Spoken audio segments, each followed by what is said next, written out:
Hey guys, welcome back to the channel, and today I have a new Orient Star watch to talk about. It's one that I'm actually really excited about. The Orient Star Classic. So this is actually a really cool watch. One that I kind of wanted to get originally before I got the other Orient that I reviewed, and I kind of wanted some kind of a simpler, almost like a SARB replacement type of a watch. And I thought this one might have checked it, but just didn't like this one. I think it was very much, I think a little on the big side and just very modern looking, I think, and just kind of lacked some of the refinement. Where this one, I think, does check all those boxes. I mean, first of all, you have, I think, a perfect case size. So this is a 38.5 millimeter case. So really, I think looks good on the wrist. I've got a 7-inch wrist, and I think for a dress watch, this is like the ideal size where it just fits really comfortably. Just like that size. Didn't think I would, but it's kind of grown on me. Overall dimensions, 38 case, 13 millimeter thickness. You've got 20-inch band size or lug width. It uses the 40N52 movement, which has got a 40-hour power reserve, and it is only 50 meter water resistant. So this is really, I mean, washing your hands is really the extent of it. If even that, I probably will take it off just to be safe. But real kind of a older type of look to it. You got the dome crystal. It is a mineral, not sapphire, so a little disappointing, not sapphire, but this is really nicely domed, so it's going to probably pick up some scratches, unfortunately. But the dial's also got a dome to it as well, which I think adds to the kind of its kind of unusual effect. So the dial kind of slopes off at the edge. I got polished indices. They're applied. No loom, which is a little disappointing. I wish they could have just, even put dots on there or something on the hands or something. So no loom, but overall, I am happy with this watch. So this is going to be kind of my more kind of everyday kind of, especially to work around the, to work or just daytime wear. This one I'm probably gonna just probably sell or get rid of because I only need one of these. So as far as accuracy, I'll cover that in a little bit. I'm trying to think what else can I tell you from a size dimension. Size crown, no screw down crown, but it is hacking and hand winding. That's kind of blocking it there, but let's see if I can, so you can see it fill up. So as we take it to 40, and the movement is it's a little loud, but it feels smooth. Like this one is loud, but just feels rough. So you can kind of, so this one's much louder and kind of just feels rough, where this one is a little loud, but feels kind of, feels a little smoother. And the bracelet's actually really nicely done. This is actually one of the nicer Orient bracelets. You have a milled clasp, which is nice. Feels very kind of reassuring when you close it. The bracelet itself, it feels very kind of smooth. You don't hear a lot of jingle to it, or clanking or kind of squeaking to it like you do with cheap bracelets. And it's got a nice combination of brushed and polished. I like those little accents because these polishes will pick up scratches, so it's nice to kind of keep them to a minimum and just have enough to kind of highlight it, but not too much where it's gonna not age well. The whole case itself is polished. It's a pretty high polish with a brushing on top. So you got polish side, brush on top. So this watch is, it is a dress watch, but we'll see how it wears because it is probably gonna, unfortunately, with a mineral crystal high polished, it is gonna probably pick up scratches pretty easily. And you got polished sides here as well. Push pins for the links, no screw downs. You have 3 micro adjustments on the clasp, and of course these super bright blue hands. So the hands, to be honest, I think I like better on this one. I like kind of these look a little more like what's the word I'm looking for? Kind of stealth. So they're kind of black, but then when you turn it, you kind of get that blue. And these are just blue all the time.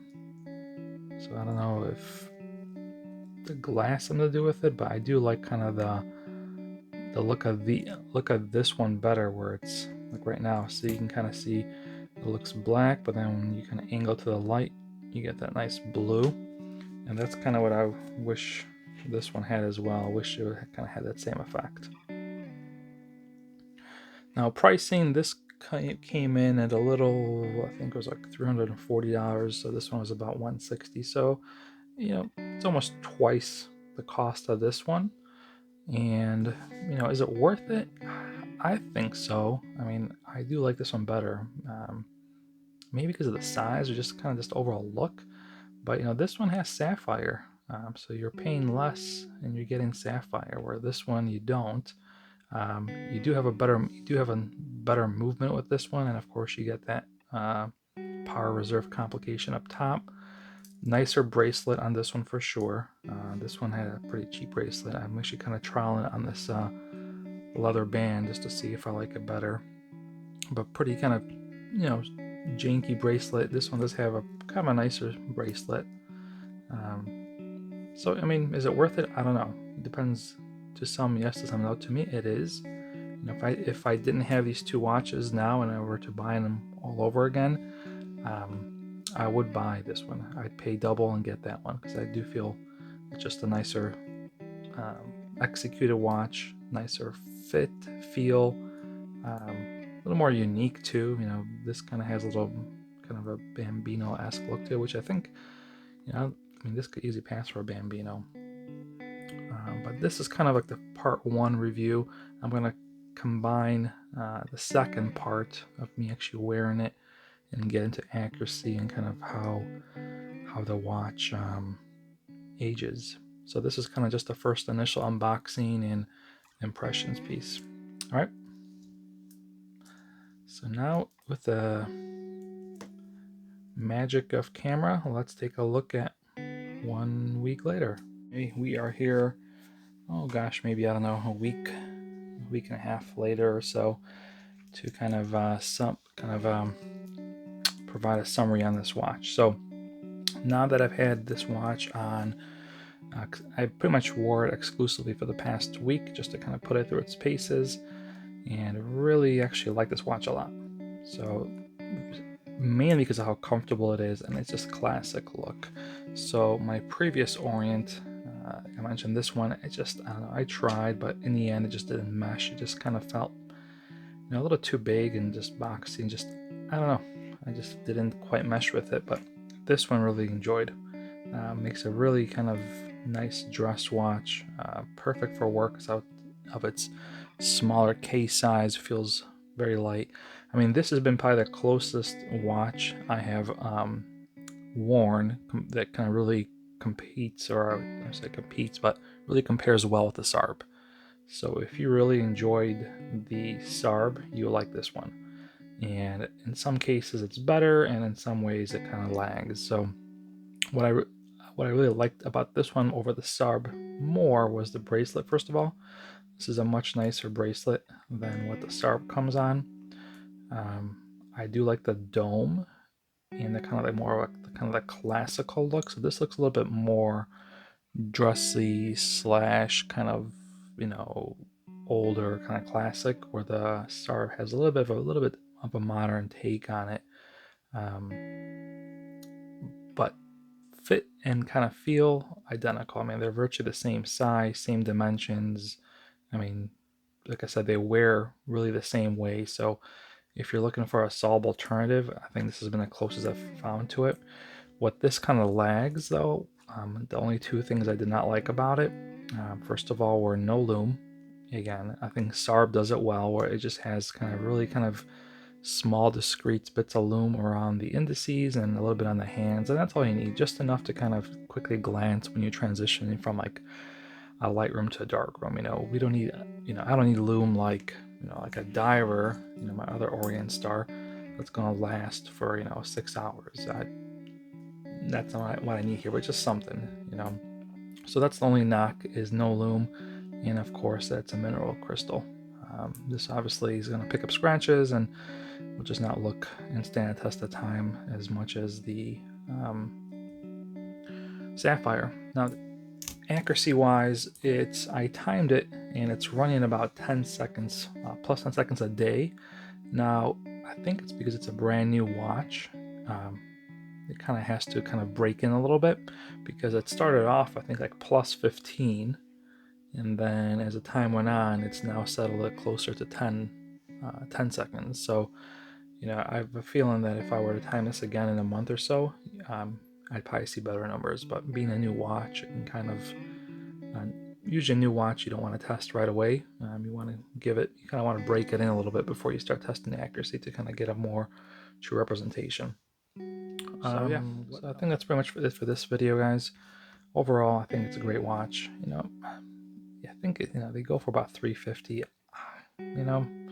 Is it worth $350? I don't know. I think maybe closer to like $250, $300 would be a better price, considering that you don't get sapphire. But in the end, I am not disappointed with this purchase. It's a watch I'll probably keep. Where this one, I'm already trying to sell. That just didn't work out for me. Plus, I don't need two dress watches. But really like the Orient Star. I'm becoming a kind of a big fan of Orient Star. You just get a lot of watch for your money with this brand. So if you haven't already, I strongly urge you to take a look at Orient Star. You'll probably find something in their lineup that will appeal to you. They do have a pretty diverse lineup, from field watches to divers to dress watches, and their prices vary from anywhere from $70 to $500-600 for some of their kind of higher end divers. And the $70 is more for the Orient, not the Orient Star. So, all right, let me know if you have any questions, and thanks for tuning in, and you have yourself a good rest of the day.